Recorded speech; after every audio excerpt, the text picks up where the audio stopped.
Ever found yourself staring at your Uphold balance, those precious satoshis of Bitcoin, and wondered, how do I actually get this into my own wallet?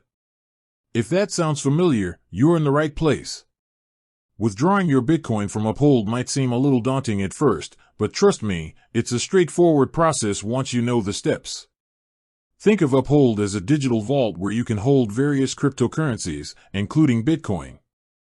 Now, just like you might want to take physical cash out of a bank, you'll eventually want to move your Bitcoin to a personal wallet for more control, security, or to interact with the broader crypto ecosystem. Before we dive in, it's crucial to understand a couple of things. First, you'll need a Bitcoin wallet address. This is essentially the digital equivalent of a bank account number for Bitcoin.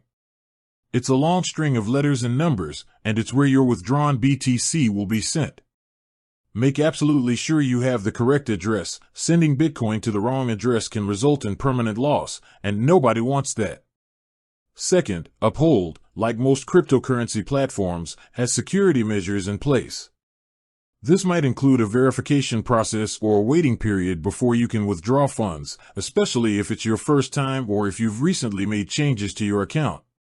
Be patient and follow any instructions Uphold provides. Alright, let's get down to the nitty-gritty of withdrawing your Bitcoin. The process is generally similar whether you're using the Uphold mobile app or their website. First, you'll need to navigate to your Bitcoin wallet within the Uphold platform. This is usually found in your portfolio or holdings section. Once you've selected your Bitcoin, you should see options like send, withdraw, or an arrow indicating a transfer. Click on the option that allows you to send or withdraw your Bitcoin. Next, you'll be prompted to enter the recipient's Bitcoin address.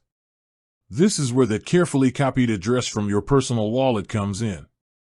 Double check, and I mean triple check, that you've entered it correctly. Even a single wrong character can lead to irreversible loss. After entering the address, you'll need to specify the amount of Bitcoin you want to withdraw. Uphold will likely show you your available balance. Be mindful of any withdrawal limits or fees that Uphold might charge. These fees can vary, so it's always a good idea to be aware of them beforehand. Once you've entered the address and the amount, you will probably be asked to confirm the transaction. This might involve a two-factor authentication code sent to your phone or email for added security. Follow the on-screen instructions carefully. After you've confirmed the withdrawal, Uphold will process your request. The time it takes for the Bitcoin to appear in your personal wallet can vary depending on network congestion on the Bitcoin blockchain. Sometimes it's quick, other times it might take a little longer. You'll usually be able to track the transaction using a transaction ID, TXID, or hash that Uphold provides. And that's essentially it. You've successfully withdrawn your Bitcoin from Uphold to your personal wallet. Remember to always prioritize security by using strong passwords, enabling two-factor authentication on all your crypto accounts, and double-checking those wallet addresses. With that said, thanks for watching and until next time.